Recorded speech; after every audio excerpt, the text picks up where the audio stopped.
राधे कृष्णा दोस्तों, कैसे हैं आप सब? उम्मीद करता हूँ कि आप लोग बहुत अच्छे होंगे और स्वस्थ होंगे। आज हम शुरू करने वाले हैं क्लास 10 का चैप्टर नंबर 8 है, जीव जनन कैसे करते हैं। इसमें हम पढ़ेंगे कि जीव में जो रिप्रोडक्शन होता है, उसमें हम वो कैसे-कैसे होता है, पादप में अलग होगा और जंतु में अलग होगा। इसी के बारे में हम इस चैप्टर में समझने वाले हैं, ठीक है?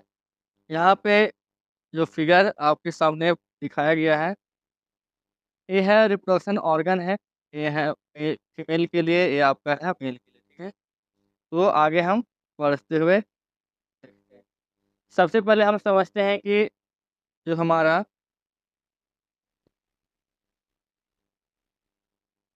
हम समझेंगे कि जीव जो है क्यों करते हैं, ठीक है? जनन तो करते हैं लेकिन क्यों करते हैं? इसके पीछे क्या कारण है? तो पहला ये है कि जनन एक जैविक प्रक्रिया है। क्या है? जैविक प्रक्रिया है। मतलब एक प्रक्रम है, ठीक है? चाहे वो प्लांट्स हो या एनिमल्स हो। मतलब कहने का अर्थ ये हुआ कि नेचुरल है, ठीक है? दूसरा पॉइंट है जीवन की कड़ी या स्थिति को बनाए रखने के लिए तथा करोड़ों वर्षों से प्राप्त आनुवांशिक सामग्री की इकाई को पीढ़ियों में भेजने के लिए आवश्यक। मतलब अधिक जनन नहीं होगा तो जो हमारा स्पीशीज़ है उसका डेवलपमेंट नहीं, ठीक है? जैसे कि मान लिया जाए, अगर कुत्ता है तो कुत्ता के प्रजाति को बरकरार रखने के लिए हमें क्या चाहिए? जनन चाहिए। स्पीशीज़ माने प्रजाति, ठीक है? क्या होगा? प्रजाति। तो उसके प्रजाति को बरकरार रखने के लिए क्या चाहिए? जनन चाहिए, ठीक है? ताकि आगे का जो पीढ़ी है वो बरकरार रहे। अभी बहुत देखा जा रहा है कि जैसे बहुत सारे जीव विलुप्त हो गए हैं, ठीक है? काहे? क्योंकि जो हमारा एनवायरनमेंट है वो बदल गया है, ठीक है? उसके बाद है जनन की मूल घटना क्या है? डीएनए। जो मेन कारण है वो डीएनए का ट्रांसफ़र होता है एक पीढ़ी से दूसरा पीढ़ी में। इसके कारण से क्या होता है, एक जीव का निर्माण होता है। जो फुल फॉर्म है डीऑक्सी राइबोन्यूक्लिक अम्ल, ठीक है? ये 1 नंबर में एग्ज़ाम में आता है, ठीक है? जैसा कि फिगर में देख रहे हैं, जो मनुष्य था सबसे पहले बंदर के रूप में था और धीरे-धीरे क्या हुआ, ये डेवलप होते गया और अभी हम लोग एक मानव के रूप में आ गए, ठीक है?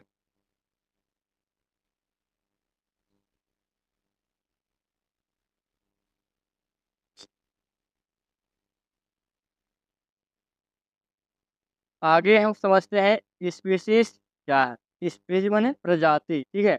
हम कैसे जानते हैं कि 2 जीव एक ही स्पीशीज़ से हैं या नहीं है? जैसे कि जीवों का एक समूह होता है जो प्रकृति में एक-दूसरे के साथ प्रजनन कर सकते हैं। मतलब स्पीशीज़ माने जैसे हो गया कुत्ता है, तो कुत्ता है तो कुत्ते के साथ क्या करेगा?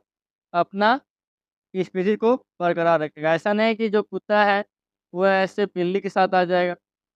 ठीक है? जैसे यहाँ पे एक फिगर है, ठीक है? एक मुर्गा है, एक मुर्गी है, तो अपने प्रजाति को बढ़ा रहा है कि नहीं? तो ये हो गया स्पीशीज़, ठीक है? उसके बाद जब 1 या 2 जीव मिलकर एक नए संतति को जन्म दे दे सकते हैं, ठीक है? जब 1 या 2 जीव मिलकर क्या करते हैं, एक संतति को जन्म दे सकते हैं, तो समझेंगे कि वो क्या है? स्पीशीज़। मतलब संतान उत्पन्न करना।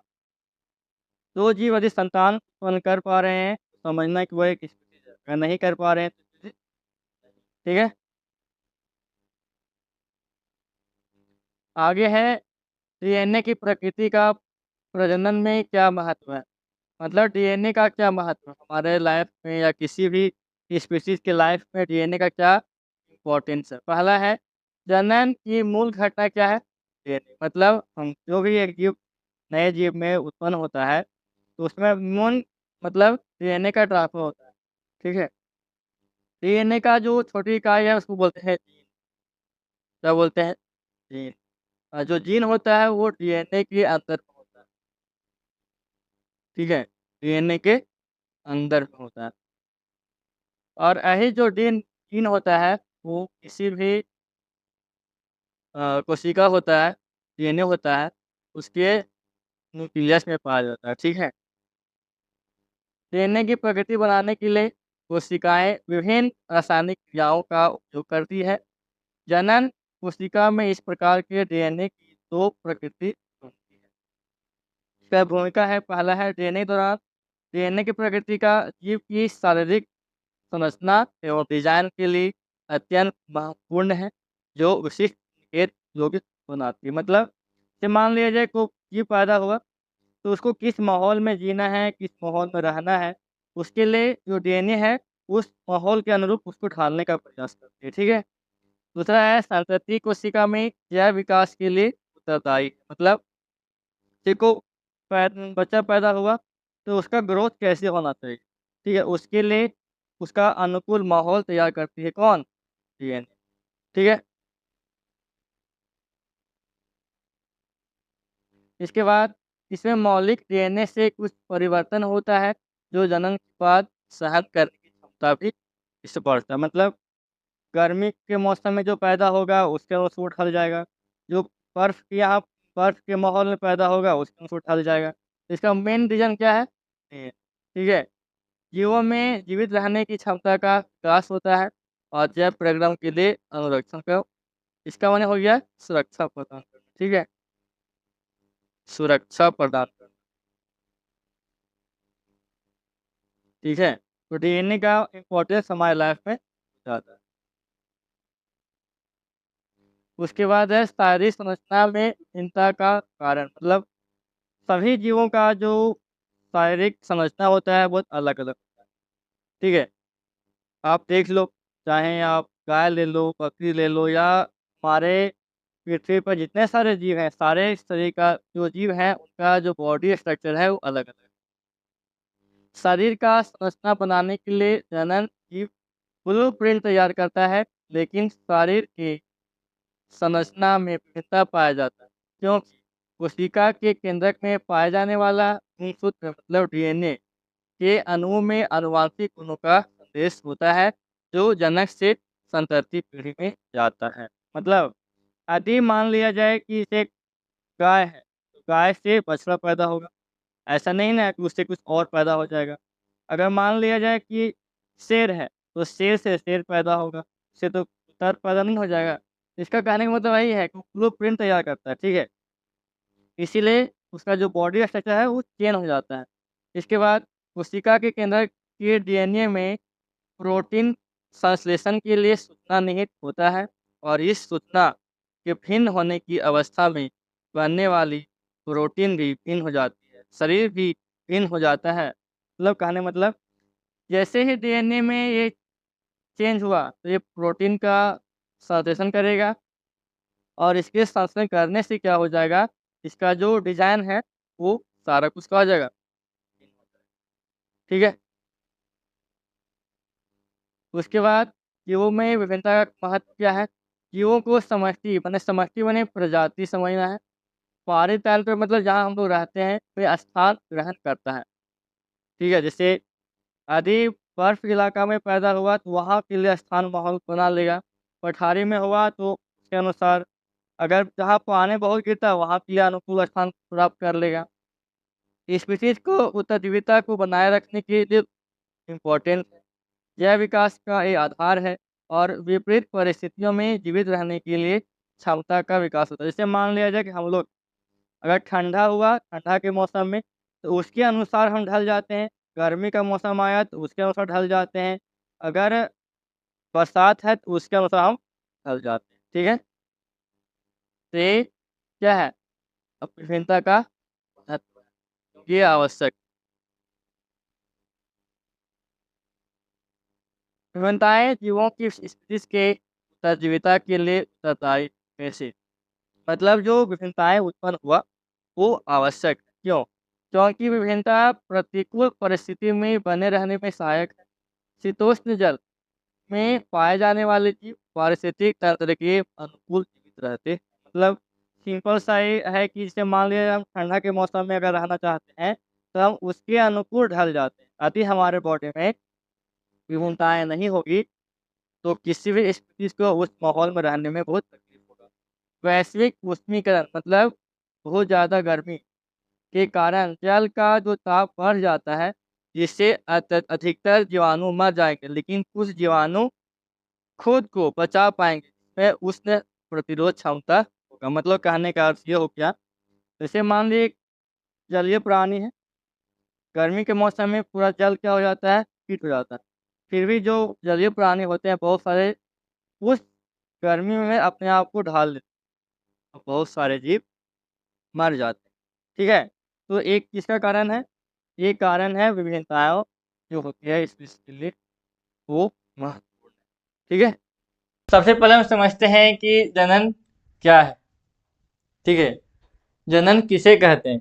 तो सबसे पहले जो डिफिनेशन क्या है कि जनन एक जैविक प्रक्रिया है जिसमें जीव अपने जैसे संतति को उत्पन्न करता है, जो उनकी उत्तरजीविता को समष्टि बने हो जाएगा स्पीशीज। ठीक है? स्पीशीज में बनाए रखता है, और यह क्या कहलाता है? जनन। मतलब एक जैविक प्रक्रिया है जिसमें एक जीव क्या करता है, एक नए जीव को जन्म देता है। ठीक है? तो उस प्रक्रिया क्या बोलते हैं? जनन। और इससे क्या होता है, कोई जीव अपने स्पीशीज को बरकरार रखता है, बनाए रखता है। ठीक है? जनन के प्रकार में क्या है? पहला है लैंगिक जनन, इसको इंग्लिश में बोलते हैं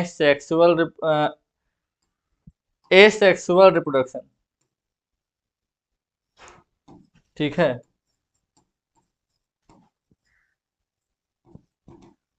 और ये है सेक्सुअल रिप्रोडक्शन। ठीक है? पहला है अलैंगिक जनन। जनन की वह प्रक्रिया जिसमें केवल एक जीव, जिसमें से नर होगा या मां, दोनों में से कोई एक जनन प्रक्रिया में क्या करता है? भाग लेता है। अर्थात एक जीव ही जनन में भाग लेता है, उसे क्या कहते हैं? अलैंगिक जनन। ठीक है? जैसे हो गया बैक्टीरिया, कुछ पादप, एक विशिष्ट चींटी की प्रजाति, इसका नाम है माइकोसेपरस। ठीक है? ऐसे ऐसे बहुत सारे जीव हैं जिसमें सिर्फ नर या मादा दोनों में से कोई एक भाग लेगा।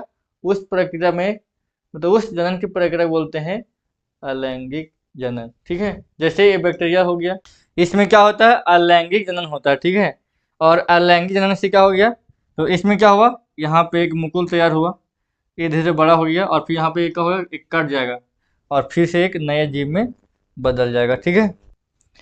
इसमें प्रकार है पहला विखंडन। विखंडन मतलब अपने भाग को तोड़ना, तोड़ के एक कोशिका, एक कोशिक जीव, एक कोशिकीय जीव क्या होता है? जीवों में जनन की वह प्रक्रिया, मतलब ये जो प्रक्रिया होता है एक कोशिकीय जीव में होता है, जिसमें दो या दो से अधिक भागों में क्या करता है? विभाजित करता है। मतलब अपने शरीर को दो या दो से अधिक भागों में बांट देता है, और उसके बाद एक नए जीव में क्या होता है? जनन करता, मतलब जन्म देता है। उसको बोलते हैं विखंडन। विखंडन मतलब दो या दो से अधिक भागों में अपने शरीर को बांटकर एक नए जीव में उत्पन्न करता है, वो क्या कहलाता है? विखंडन। जैसे अमीबा। अमीबा क्या करता है? अपने बॉडी को दो भागों में बांटता है। लेशमानिया, प्रोटोजोआ, प्लाज्मोडियम एग्जाम्पल है, जिसमें विखंडन विधि से क्या होता है? जनन होता है। इसके दो भाग हैं। पहला है द्विखंडन, द्वि मने दो, द्वि का मतलब दो, और खंडन मने बांटना, मतलब दो भागों में बांटकर अपने बॉडी को जन्म देता है, जनन करता है। ठीक है? और बहुखंड मने अनेक भागों में, कितना भागों में? अनेक भागों में अपने बॉडी को तोड़कर जनन करता है।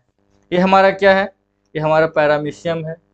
ठीक है? यहाँ पे बहुत सारे क्या है? एक कोशिकीय जीव है। ठीक है? द्विखंडन।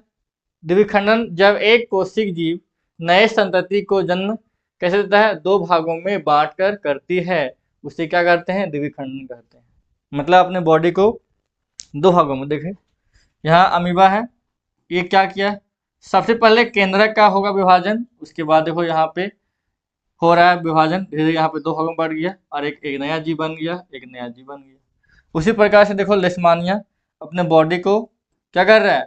दो भागों में बांट रहा है, और एक ये दो भागों में बांट कर एक नए जीव का जन्म करेगा लेशमानिया में द्विखंडन। मतलब अमीबा और लेशमानिया में द्विखंडन विधि द्वारा नए जीव का जन्म होता है।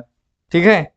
अमीबा में विभाजन किसी भी तल में हो सकता है। मतलब अमीबा का कोई आकार नहीं होता है, इसका आकार असीमित होता है। आप जैसे बना दीजिए, ठीक है, वो अमीबा है। ठीक है। उसके बाद है बहुखंडन। बहुखंड माने अपने बॉडी को अनेक भागों में बांटता है। जब एक कोशिक जीव नए संतति को जब अनेक भागों में बांट कर करती है, उसे क्या कहते हैं? बहुखंडन कहते हैं। जैसे मलेरिया, प्लाज्मोडियम इत्यादि। ध्यान देखो, प्लाज्मोडियम है, ये क्या करेगा? अपने बॉडी को अनेक भागों में बांट देगा और बहुत सारे प्लाज्मोडियम यहाँ पे जन्म दे देंगे। ये मलेरिया है, देखो मलेरिया बहुत सारा है, ये क्या कर रहा है? काट यहाँ पे शरीर में अपना शरीर को चुभाया और बहुत सारे इसमें जीव पैदा हो जाएंगे। ठीक है। उसके बाद है खंडन। क्या है? खंडन। सरल संरचना वाले बहुकोशिक जीवों में जनन सरल विधि से विकसित नहीं होता है, बल्कि छोटे छोटे टुकड़ों में खंडित होकर होता है और प्रत्येक खंड एक एक नए जीव में विकसित हो जाता है। ठीक है। मतलब जो खंडन होता है, खंडन में क्या होता है? वो तो भागों में बांटेगा, लेकिन प्रत्येक जीव एक नया जीव उत्पन्न कर लेगा। जैसे स्पायरो वगैरह, यहाँ पे आप देख सकते हैं, इसमें 3 भाग हुआ, 1 भाग, 2 भाग, 3 भाग। तो ये अलग जीव बन जाएगा, ये अलग जीव बन जाएगा, ये अलग जीव बन जाएगा।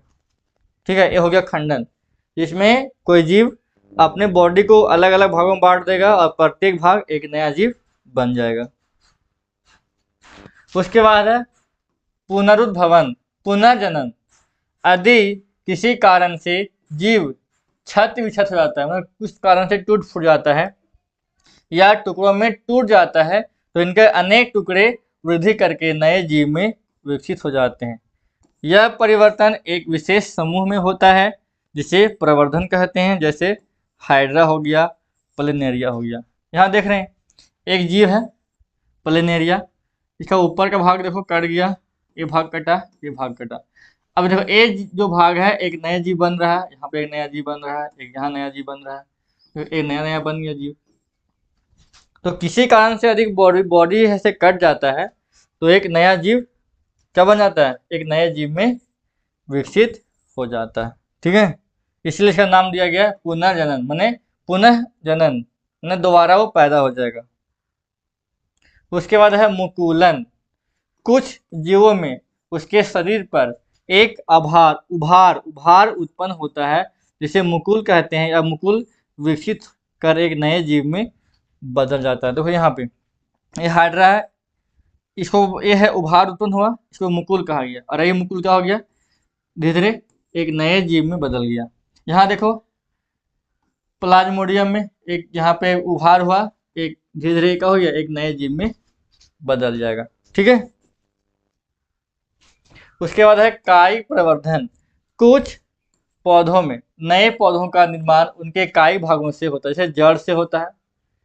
ये सब काई भाग है, जड़ हो गया, तना हो गया, पत्तियां हो गया, इत्यादि के कारण होता है, जिसे काई प्रवर्धन कहते हैं। जैसे गन्ना, गन्ना को कैसे लगाते हैं? काट को। ठीक है। जहाँ से एक नया पौधा बनने का रहेगा वहां पे काट के उसको लगाते हैं। गुलाब का टहनी काट के लगाते हैं, अंगूर लगाते हैं। तो क्या हो गया? प्रत्येक भाग क्या हो गया? एक नए भाग में जन्म हो जाएगा। प्राकृतिक विधि, जैसे जड़ है उसको, उसके जो टहलियाँ हैं, टहलियाँ, शकरकंदी है, इसको काट के लगाते हैं तो लग जाता है। तना, जैसे आलू का तना लगाते हैं, अदरक का तना लगाते हैं। और पत्तियों से क्या करते हैं? बरायोफिल्म जो है, ये दिख रहा है बरायोफिल्म का पत्ती, अगर ये नीचे गिर गया जमीन के ऊपर तो यहाँ पे प्रत्येक पत्ती से एक नया नया पौधा ऐसे बन के तैयार हो जाएगा। ठीक है। ये है आलू। ठीक है। तो ये है कायिक प्रवर्धन से एक नया मतलब जीव बन जाता है, मतलब नया पौधा बन जाएगा। ठीक है।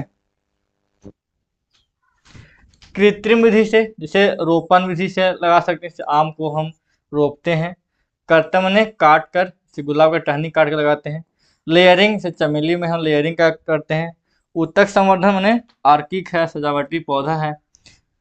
उस सब का यूज करते हैं। यह है कृत्रिम विधि से नए पौधे का निर्माण करना। ठीक है, कायिक संवर्धन से क्या लाभ है, इससे क्या फायदा है? नए पौधे आनुवांशिक के रूप में समान होते हैं, बीज रहित पौधे होते हैं, उगाने में मतलब बीज अगर नहीं रहेगा फिर भी हम एक नया पौधा उत्पन्न कर सकते हैं। पौधे उगाने का सस्ता तथा आसान तरीका होता है, और बीज उत्पन्न न करने वाले बीज जैसे केला में बीज नहीं पाया जाता फिर भी एक नया पौधा बन जाता है, गुलाब का बीज नहीं मिलेगा फिर भी एक नया पौधा बन जाता है। तो नए पौधे बना सकते हैं। ठीक है, मतलब जिसका बीज हमारे पास नहीं है तो कायिक प्रवर्धन के द्वारा हम एक नया पौधा बना सकते हैं। ठीक है, उत्तक संवर्धन क्या होता है? उत्तक संवर्धन तकनीकी में पौधे के उत्तक तथा उसकी कोशिकाओं को पौधे के शीर्ष के वर्धमान भाग से पृथक मैंने उसको अलग कर नए पौधे उगाए जाते हैं। इन कोशिकाओं को कृत्रिम पोषक माध्यम में रखा जाता है, जिससे कोशिकाएं विभाजित होकर अनेक कोशिकाओं का छोटा समूह बनाती है, जिसे कैलस कहते हैं। कैलस को वृद्धि एवं भेदन के हार्मोन युक्त एक अन्य माध्यम में स्थानांतरित करते हैं। पौधे को फिर मिट्टी में रोप देते हैं। क्या करते हैं?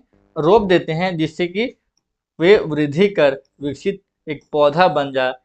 और उत्तक संवर्धन तकनीक द्वारा किसी एकल पौधे से अनेक पौधे संक्रमण मुक्त परिस्थितियों में उत्पन्न किए जा सकते हैं। इस तकनीक का उपयोग हम सजावटी पौधे को संवर्धन में किया जाता है। मतलब हमारे घर में देखे होंगे सजावटी पौधा मिलता होगा बहुत सारा, तो उसका हम जो लगाते हैं वो क्या है? उत्तक संवर्धन। क्या है? उत्तक संवर्धन। यह है बीजाणु समासंग। अलैंगिक जनन प्रक्रिया में कुछ सरल बहुकोशिक जीवों में ऊर्ध्व तंतुओं पर सूक्ष्म गुच्छ संरचनाएं जनन में भाग लेती है। ये गुच्छ बीजाणु धानी कहते हैं, जिसे बीजाणु वृद्धि कर नए पौधे नए जीव में उत्पन्न करते हैं, जैसे राइजोपस। यहाँ पे देख रहे होंगे, यह है राइजोपस का बीजाणु। यहाँ पे देखो, यहाँ से क्या बना? एक गुच्छ बना। क्या बना? गुच्छ बना। और यहाँ से देखो बहुत सारे जहाँ से बीज ऐसे नए नए पौधे में नए नए जीवों में बदल जाएंगे। ठीक, जनन के बारे में ये होता क्या है? जनन की वह प्रक्रिया जिसमें नई संतति हेतु दो जीव नर और मादा दोनों भाग लेते हैं। ठीक है, मतलब नर और मादा दोनों भाग लेंगे, तो यहाँ से जो नया जीव बनेगा उस विधि को बोलते हैं लैंगिक जनन। यह नर तथा मादा युग्मक के मिलने से होता है। नर और मादा दोनों का युग्मक होता है, वो दोनों के मिलने से एक नए जीव में बदल जाता है। युग्मक के मिलने की प्रक्रिया क्या कहते हैं? निषेचन। क्या कहते हैं? निषेचन। जैसे गाय और बैल, ये दोनों क्या है? एक संतति को पैदा करेगा। बकरा बकरी, ठीक है, कुत्ता अलग हो जाएगा, बिल्ली मनुष्य। ये सब जो एग्जाम्पल है ये क्या है? अलैंगिक जनन के माध्यम से नए जीव को उत्पन्न करेंगे। जैसे यहाँ पे मुर्गा मुर्गी है, ये बिल्ली का बच्चा लोग है, एक कुत्ता है, एक गाय है, यहाँ पे मनुष्य है। तो एग्जाम्पल ये फिगर के माध्यम से समझ रहे होंगे कि इन सारे जीवों में हम लैंगिक जनन के माध्यम से क्या करेंगे? नए जीव में उत्पन्न करेंगे। ठीक है, लैंगिक जनन के बाद इसी में है, इस विधि में नए संतति के जन्म हेतु दो जीव नर और मादा भाग लेते हैं। अकेला जीव संतति को उत्पन्न नहीं कर सकता। यदि चाहेगा कि यदि नर अकेला चाहेगा या मादा अकेला, तो यहाँ से संभव नहीं है।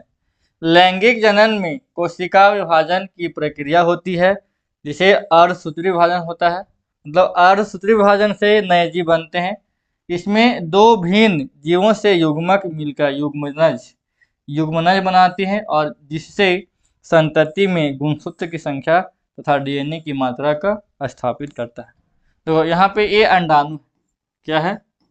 ये है अंडाणु और ये है शुक्राणु। ठीक है, ये दोनों के संलयन को क्या कहते हैं? निषेचन। क्या कहते हैं? निषेचन। और इसके द्वारा ही एक नए जीव में क्या होता है?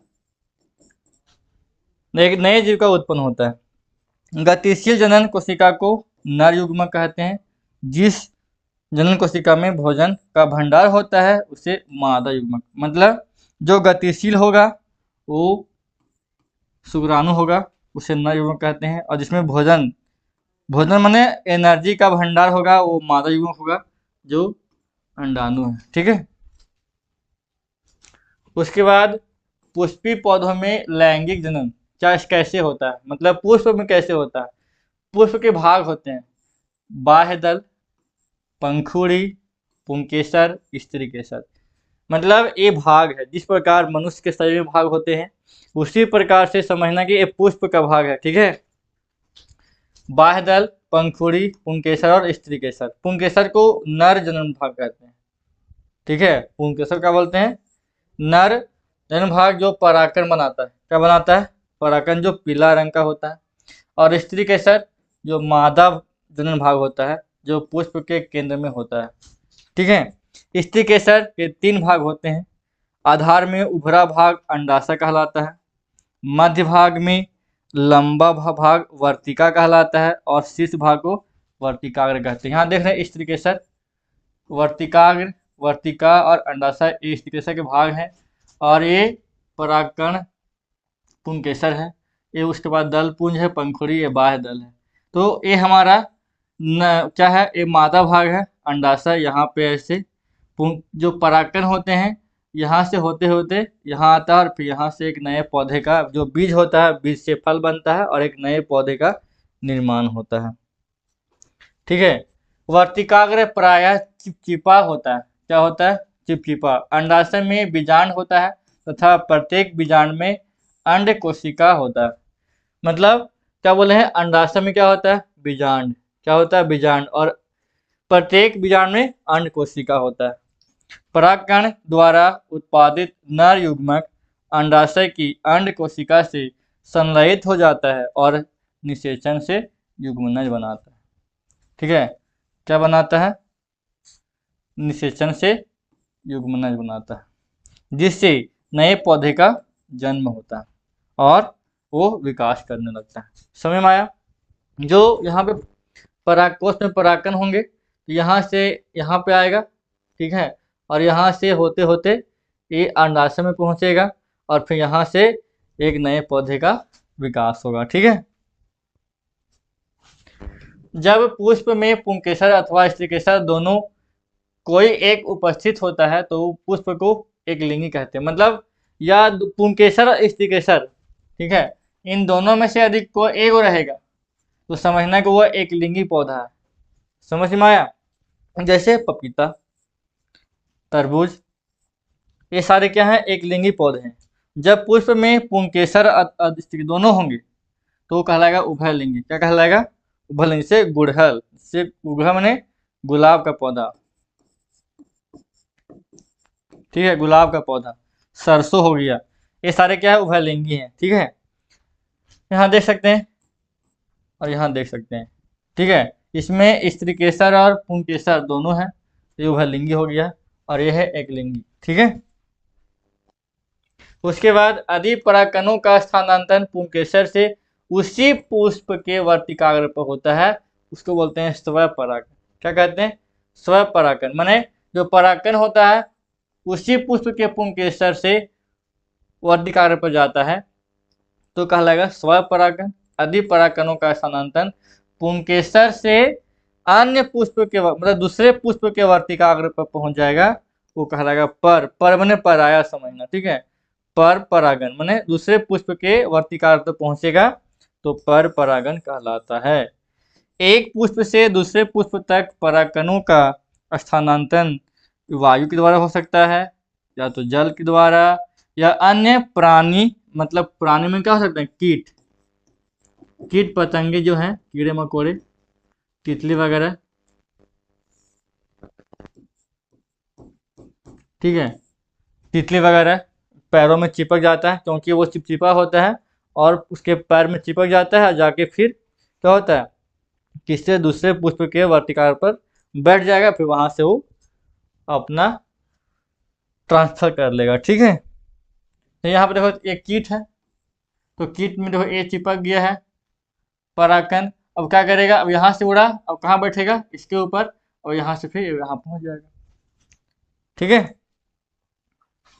उसके बाद है बीजांड में कहा क्या होता है, बीजांड में होता है निषेचन।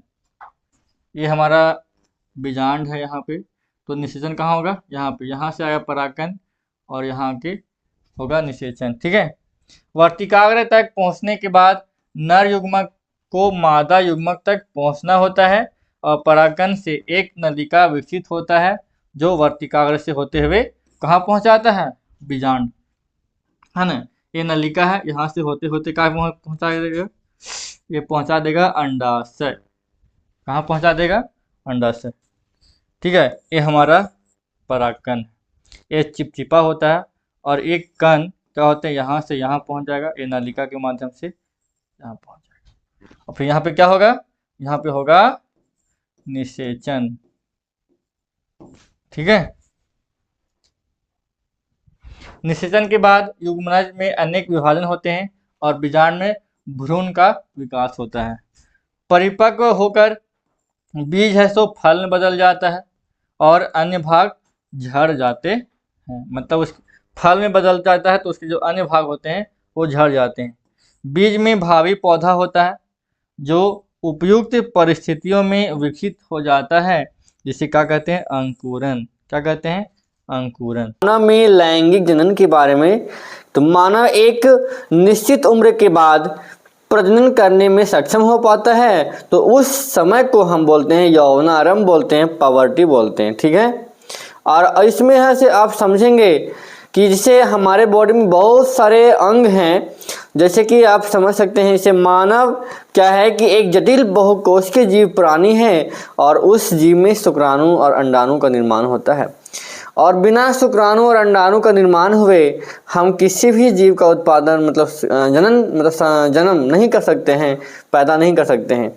उसके लिए क्या होता है, निषेचन होता है और शिशु के रूप में युग्मनज के वृद्धि और विकास के लिए विशेष अंग पाए जाते हैं। सिंपल भाषा में समझ जाइए कि शुक्राणु और अंडाणु के मिलने से निषेचन होता है और जब उसका निर्माण होता है उसको बोलते हैं युग्मनज और वह एक भ्रूण में परिवर्तित हो जाता है और भ्रूण विभाजित होकर एक नए जीव में बदल जाता है। ठीक है। और जब किसी जीव में शुक्राणु और अंडाणु का निर्माण शुरू हो जाता है तो उस अवधि को बोलते हैं किशोरावस्था बोलते हैं। क्या बोलते हैं, किशोरावस्था बोलते हैं। तो इस प्रकार से शुक्राणु का आकार होता है, इस प्रकार से यहाँ ये हमारा सारा एनर्जी इसी में रहता है और ये पूंछ होता है और इसी के पूंछ के मदद से एक शुक्राणु तैरता है और जब ये शुक्राणु इसके अंदर में प्रवेश करता है, अरे हमारा अंडाणु है, तो ये पूंछ टूट जाता है, ब्रेक कर जाता है और सारा एनर्जी जो होता है इसके अंदर में चला जाता है। अब देख सकते हैं किस प्रकार से शुक्राणु है से मूवमेंट कर रही है और इस अंडाणु के अंदर में घुसने का प्रयास करेगी और जैसे ही सारा नहीं घुसेगा, इतने सारे में से कोई एक जाएगा और जैसे ही जाएगा और सारे जो शुक्राणु हैं जैसे ही टकराएगा मर जाएगा, क्योंकि उसमें मतलब बहुत एनर्जी होता है, एक तरह का बिजली की तरह उसे चारों ओर फैल जाता है, शुक्राणु के चारों और अंडाणु के चारों ओर इस प्रकार से। और जैसे ही एक शुक्राणु अंदर जाता है सारे जो होते हैं शुक्राणु मर जाते हैं। ठीक है।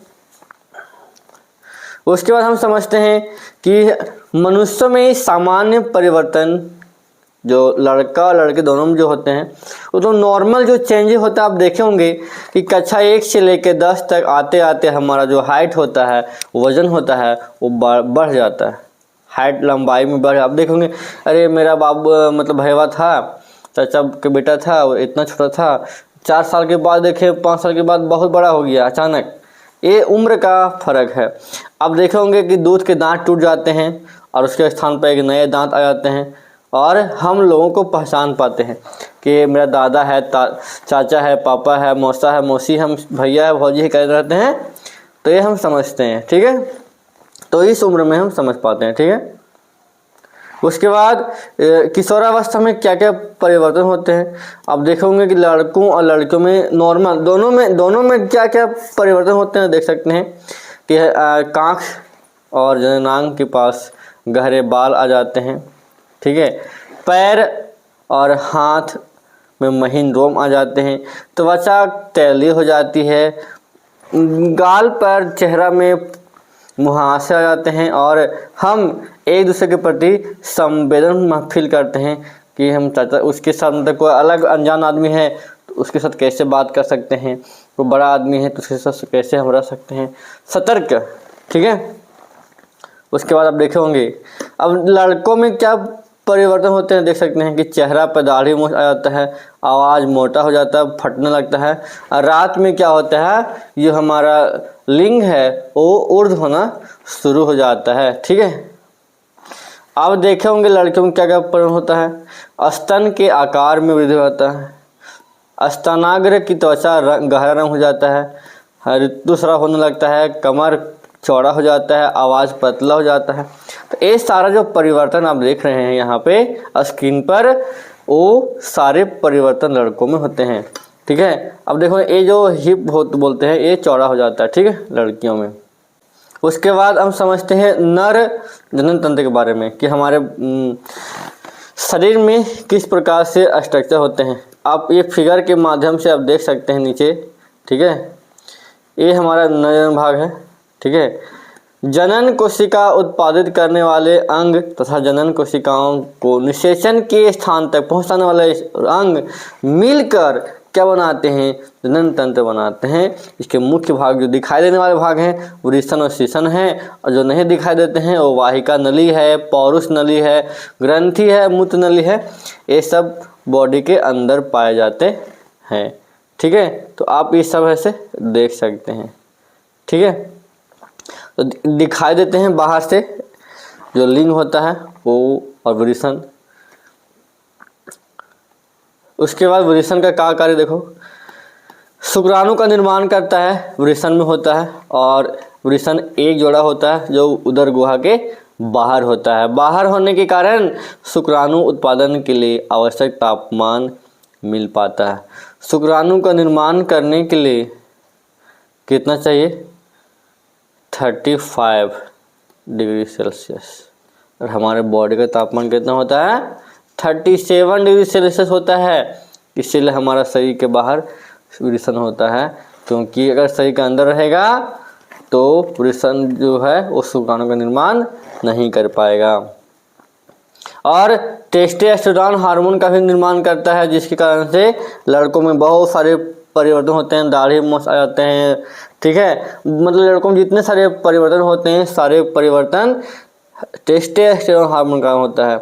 यह हार्मोन लड़कों में यौवनारंभ में होने वाले जितने सारे परिवर्तन होते हैं सारे परिवर्तन को नियंत्रित करता है। ठीक है, शुक्रवाहिनी क्या है, उत्पादित शुक्राणुओं का मोचन शुक्रवाहिका के द्वारा करता है, और ये नली मूत्राशय से आने वाले नली के साथ जुड़कर मिलता है। मतलब शुक्रवाहिका और मूत्राशय जो लड़कों में होता है वो सेम होता है, अलग अलग रास्ता नहीं होता, दोनों के लिए सेम रास्ता होते हैं। ठीक है, मूत्र मार्ग मूत्र और वीर्य दोनों के बाहर निकलने का रास्ता है, और शीशन के नाम से इसे भी जानते हैं। ठीक है, आप यहाँ पे आप फिगर देख सकते हैं, आप समझ सकते हैं। ठीक है, कि रास्ता सेम होता है दोनों निकलने का, मतलब जो हमारा वीर्य होता है वो और मूत्र निकलने का रास्ता सेम होता है। उसके अलावा क्या क्या ग्रंथियाँ हैं, देखो शुक्राशय ग्रंथि, प्रोस्टेट ग्रंथि अपने स्राव को शुक्रवाहिनी में डालते हैं जिससे वीर्य बन जाता है। ठीक है, प्रोस्टेट ग्रंथि और शुक्राशय दोनों जो होते हैं अपने ग्रंथि से जो स्राव होता है उसको डालता है, जिसके कारण से वीर्य बनता है, और वीर्य जो होता है वो पतला होता है, और पतला होने के कारण से वो आसानी से आगे बढ़ सकता है। यह माध्यम उन्हें पोषण प्रदान करता है। स्थानांतरण सरल माध्यम हो जाता है और मादा जनन कोशिका की ओर तैरने में मदद करता है। मतलब जब तक वो लिक्विड फॉर्म में नहीं आएगा तब तक जो वीर्य हमारा है वो आगे नहीं जाएगा। ठीक है,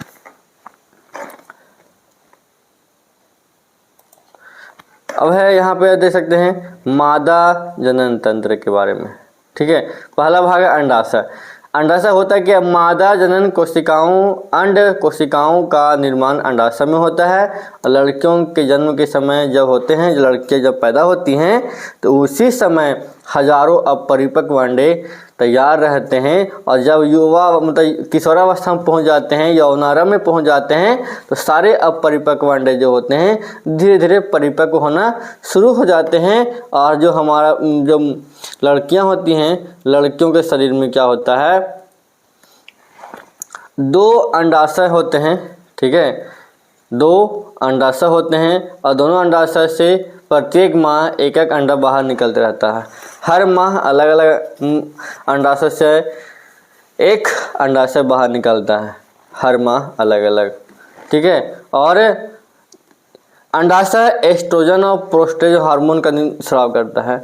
एस्ट्रोजन और प्रोस्टेज हार्मोन का स्राव करता है, जिसके कारण से लड़कियों में बहुत सारे परिवर्तन दिखाई देते हैं। इन्हीं हार्मोन के कारण लड़कियों में परिवर्तन होते हैं, ठीक है। तो एग्जाम में आता है सारा क्वेश्चन कि अंडाशय लड़कियों में जो परिवर्तन होते हैं युवावस्था में, यौनारंभ में, वो किस कारण से होता है, एस्ट्रोजन हार्मोन के कारण से होता है। अंडवाहिका फैलोपियन ट्यूब जो होता है, अंडाशय द्वारा उत्पन्न अंड कोशिका को गर्भाशय तक स्थानांतरण करता है। और अंड कोशिका क्या होता है, शुक्राणु का निर्माण करता है। गर्भाशय क्या होता है, गर्भाशय एक लचीली थैलानुमा संरचना होता है, बहुत लचीला सॉफ्ट होता है, ठीक है, जिसको गर्भाशय कहते हैं। और शिशु का विकास वहीं होता है, गर्भाशय में होता है। गर्भाशय क्या करता है, ग्रीवा के द्वारा बाहर खुलता है, ठीक है। देखो एक योनि है, ठीक है, एक ग्रीवा है, ये गर्भाशय है, ये अंडाशय है, फैलोपियन ट्यूब है। और आपको एक पता होगा कि शुक्राणु और अंडाणु का जो निषेचन होता है वो फैलोपियन ट्यूब में होता है, एग्जाम में आता है। बहुत लोग ऐसे गर्भाशय मार कर जाता है तो गलती करके आता है, ठीक है। तो हमेशा दिमाग में रखना है कि अंडा मतलब जो हमारा बॉडी में लड़कियों के शरीर में निषेचन कहाँ होता है, तो फैलोपियन ट्यूब में होता है, अंडवाहिका में होता है, ठीक है। उसके बाद अंडाणु का निषेचन और शिशु का विकास।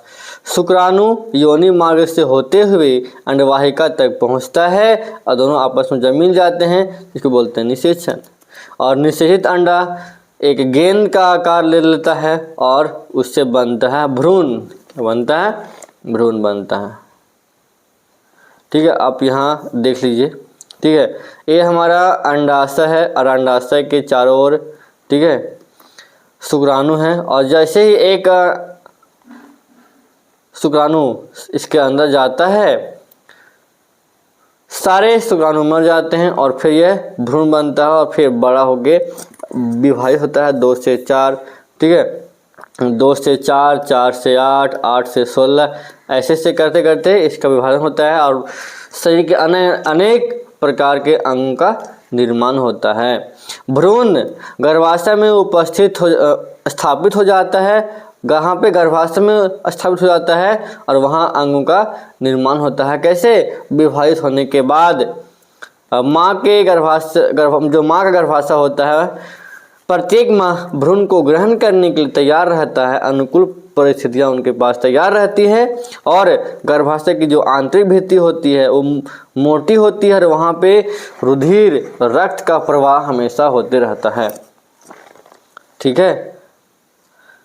और जिस समय रक्त का प्रवाह बंद हो जाएगा, मतलब शुक्राणु वहाँ पर नहीं जाएगा, वो टूट जाता है, जिसको हम लोग बोलते हैं माहवारी आता है ना लड़कियों में, उसी कारण से होता है जब उसको शुक्राणु नहीं मिलता है। आगे है पोषण हेतु संरचना। तो आप देखो जब बच्चा माँ के गर्भ में रहता है तो बच्चे को खाना कैसे मिलता है, तो उसके लिए एक स्पेशल प्रकार का अंग बनाया गया है जिसको बोलते हैं प्लेसेंटा, जो माता के गर्भाशय के भित्ति में स्थापित रहता है। तस्थरी नुमा प्लेट की तरह संरचना होता है और उसी से बच्चे को क्या होता है, खाना मिलता है।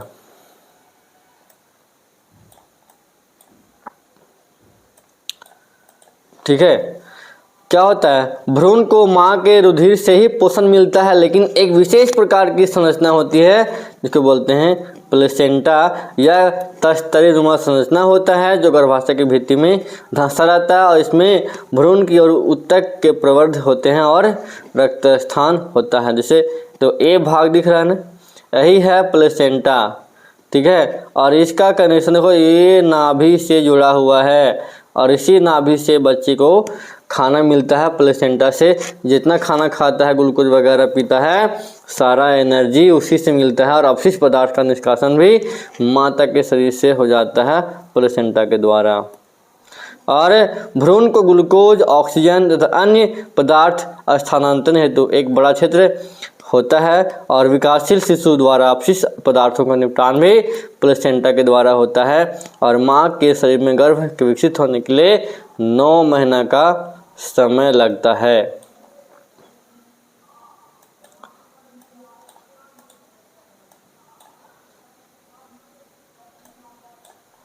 ठीक है, अब देखिए यही तुम्हारा है प्लेसेंटा, देख रहे हैं। इसी प्रकार से माता के गर्भाशय में धंसा रहता है और इसी नाभि से कनेक्शन रहता है और ये नाभि से होते हुए, ठीक है, ये प्लेसेंटा से जुड़ा हुआ रहता है, सारा खाना मिल जाता है उसी से। ठीक है, ऋतुस्राव इसको बोलते हैं माहवारी या रजोधर्म बोलते हैं। ठीक है, नॉर्मली ये लड़कियों में होता है और लगभग 50 साल तक ये होता है, क्योंकि 50 साल तक जो महिलाएं होती है वो माँ बन सकती है। ठीक है, तो इसमें है कि क्या है कि प्रत्येक माँ किसी एक अंडाशय से अंड का विमोचन होता है और निषेचित अंड की प्राप्ति हेतु गर्भाशय तैयार होता है। आप यहाँ फिगर में देख सकते हैं कि ये हमारा अंडाशय है इस पर और ये हमारा गर्भाशय है। तो होता क्या है कि हर माह में एक अंडा इस अंडाशय से आता है, एक माह इससे और एक माह इससे, दोनों साथ में नहीं आता है, अलग अलग माह में अलग अलग अंडाशय से आता है। और अंड कोशिका निषेचन न हो तो यह लगभग 1 दिन तक जीवित रहता है। मतलब जो गर्भाशय होता है हर माह अपने आप को तैयार करता है निषेचन करने के लिए, गर्भाशय को धारण करने के लिए, लेकिन यदि किसी कारणवश निषेचन नहीं होता है तो वह 1 दिन तक जीवित रहता है। ठीक है, निषेचन न होने की अवस्था में क्या होता है, जो परत होता है, ये जो किनारे का जो परत होता है, ये जो परत होता है यह परत धीरे धीरे टूटकर योनि के मार्ग से रुधिर और म्यूकस के रूप में निकल जाता है, उससे ऋतुस्राव कहते हैं। मतलब इस रास्ता से जो ब्लड होता है ये जो टूट जाता है, ये सब क्या होता है, टूट जाता है और टूटने के बाद क्या होता है, इस माध्यम से बाहर निकल जाता है, उसी को क्या कहते हैं, ऋतुस्राव कहते हैं। ठीक है, इस चक्र के लिए 1 माह का समय लगता है, मतलब 28 दिन का समय लगता है मतलब पूरा करने के लिए। अगर 1 तारीख से शुरू हुआ है, ठीक है, यदि 1 तारीख से मतलब शुरू हुआ है आपका, तो ये अगले माह में 28 तारीख को होगा, फिर 28 को मतलब हुआ तो ये फिर 28 दिन का फिर टाइम लेगा। ठीक है, रजोधर्म की अवधि 2 से 8 दिनों तक होता है। मतलब ये जो समय है किसी जो लड़कियां होती है या औरत होते हैं 2 दिन तक ये रहता है या तो 3 दिन तक रहता है, ये 4 दिन तक रह सकता है, ये 5 दिन तक, 6, 7, 8, ये समय नहीं हट गया है कि नॉर्मली आपको ये 5 दिन नॉर्मल है। ठीक है, ये बहुत ज़्यादा है लेकिन इसको गिना जाता है, बट नॉर्मल है 2 से 5 दिन। ठीक है, मतलब 2 से 5 दिन तक ऋतुस्राव होते रहता है। ठीक है, उसके बाद क्या है, आगे है टॉपिक गर्भधारण हेतु सही समय क्या होना चाहिए। देखिए अभी हमने क्या समझा ऋतुस्राव के बारे में कि ये क्या होता है कि जब गर्भाशय जो तैयार होता है यदि निषेचन नहीं होता है तो गर्भाशय की जो भित्ति होती है वो रक्त की मतलब रक्त से पूरा जो लेयर होता है वो भर जाता है, वो टूटने लगता है, वह टूटकर रक्त के माध्यम से क्या होता है, बाहर निकल जाता है। गर्भधारण हेतु सही समय क्या होना चाहिए कि हर माह जो अंड कोशिका से एक अंड का मोचन होता है और निषेचित अंड की प्राप्ति हेतु गर्भाशय तैयार करता है। और यदि ऋतुस्राव नियमित है अर्थात 18 दिन का होता है तो ऋतुस्राव के आने के बाद जिस दिन यह बंद होता है उसके एक सप्ताह तक स्पर्म काम नहीं करता है, क्योंकि इस समय अंडा बन रहा होता है। समझ में आया? मतलब कहने का अर्थ ये हुआ कि जिससे ऋतुस्राव आया और बंद हो गया, ठीक है, मान लिया जाए 1 तारीख को ऋतुस्राव हुआ, ठीक है, और ये लगभग 5 दिन तक चला, ठीक है, तो 5 दिन से 7 दिन तक जोड़ लो, मतलब 12 तारीख तक। इस टाइम तक स्पर्म काम नहीं करेगा, उसके बाद एक काम करेगा, ठीक है। और कब तक काम करेगा? चूंकि स्पर्म का जीवन काल 2 से 3 दिन का ही होता है। दूसरे और तीसरे सप्ताह में गर्भधारण करने की क्षमता ज़्यादा होता है। सोच लीजिए, दूसरे या तीसरे सप्ताह में गर्भधारण करने की क्षमता ज़्यादा होता है, क्योंकि इस समय अंडाणु परिपक्व होकर अंडवाहिका तक आ जाता है। जो अंडाणु होता है यहाँ पे परिपक्व होकर इस फैलोपियन ट्यूब में आ जाता है, ठीक है। और चौथे सप्ताह में यह नष्ट होना शुरू होता है, मतलब 2 से 3 सप्ताह तक ये रहता है कहाँ पे? यहाँ पे। और चौथे सप्ताह से क्या होता है? ये नष्ट होना शुरू हो जाता है और गर्भधारण की क्षमता मात्र 5 से 10% तक ही रहता है। आगे है कि जनन स्वास्थ्य, मतलब ऐसा नहीं कि हम बहुत बड़ा काम कर रहे हैं, लेकिन ये जो काम है बहुत ही सावधानी से, क्योंकि बहुत सारे इसमें बीमारियां भी होती हैं, उसी को समझेंगे। जनन स्वास्थ्य के बारे में, जनन स्वास्थ्य का अर्थ होता है कि जनन संबंधी सभी आयामों जैसे मानसिक हो गया, शारीरिक हो गया, सामाजिक हो गया, व्यवहारिक हो गया से स्वस्थ होना क्या होता है? जनन का स्वस्थ होना कहलाता है। इसमें बहुत सारे बीमारी होता है, जैसे लैंगिक संचरण से जो रोग होता है, जीवाणु से जो कौन होता है, गोनेरिया होता है, सिफिलिस, ये सब काम देगा आपका, इम्पोर्टेंट है, 1 मार्क्स में आता है और एक कंपटीशन एग्जाम में भी पूछता है, ठीक है। विषाणु से मस्सा होता है, HIV एड्स होता है, ये विषाणु से होने वाला रोग है, ठीक है। यौन क्रिया से ज़्यादा खतरा महिलाओं को होता है और यदि उनके गर्भ में बच्चा है तो उनको भी रोग हो सकता है, मतलब महिलाओं का नुकसान हो सकता है। और यदि कोई लेडीज प्रेग्नेंट है तो बच्चे पर भी ये प्रभाव हो सकता है, ठीक है। ये बीमारी है जो यहाँ पे दिखाया गया है, ये कुछ बीमारी के लक्षण दिख रहे हैं, ठीक है।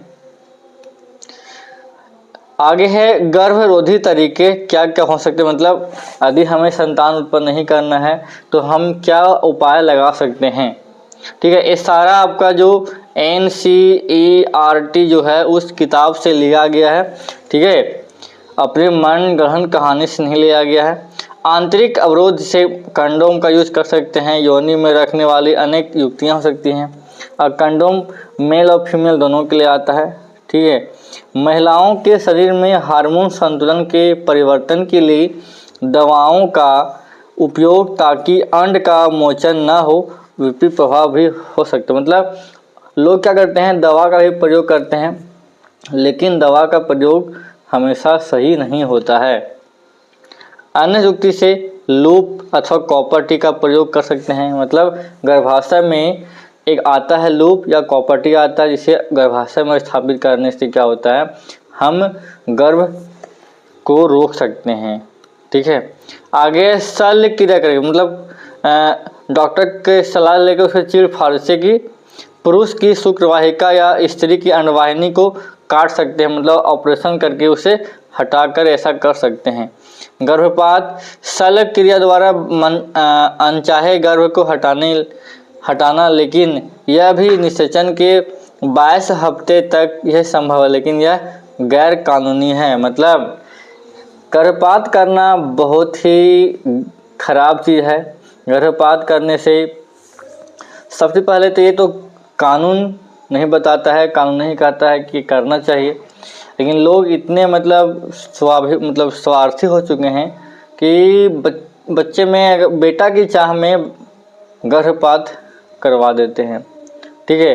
लेकिन यदि लोगों के पास संयम हो, बुद्धि हो और सही प्रयोग करे तो इसकी नौबत नहीं आ सकती है, ठीक है। इसको हटाना, इस मतलब कहने का मतलब है गर्भपात बहुत ही घृणित कार्य है, लेकिन लोग करते हैं। बेटा के चाह में, वंश कैसे बढ़ेगा उसके चाह में। लेकिन मेरा मानना है कि ये गलत है, ऐसा नहीं होना चाहिए, क्योंकि अगर सही बुद्धि का प्रयोग करें तो ऐसा समय, ऐसा नौबत नहीं आएगा। लेकिन लोग क्या हैं कि लोगों की मनोभावनाएं इतनी अकड़ गई है कि उसका कोई हिसाब ही नहीं है, ठीक है। तो आज इस टॉपिक को हम समाप्त कर चुके हैं और इसमें लगभग 5 टॉपिक, मतलब 5 वीडियो में इसे हमने बनाया है और इस चैप्टर को हमने 5 वीडियो के माध्यम से आपके सामने प्रस्तुत करने का प्रयास किया है। इसका 1 शॉट हम डाल देंगे, ठीक है, एक बार, एक वीडियो में ही चलेगा, ठीक है। तो कैसा लगा वीडियो? तो अच्छा लगा होगा तो लाइक, शेयर और सब्सक्राइब जरूर कर दीजिएगा और सपोर्ट कीजिएगा। हम बहुत मेहनत से टाइपिंग करके ऐसे बनाते हैं और आपके समक्ष प्रस्तुत करने का प्रयास करते हैं। तो फिर मिलेंगे एक नए वीडियो में, एक नए चैप्टर के साथ, नए जोश और जुनून के साथ। तब तक के लिए धन्यवाद। जय हिंद।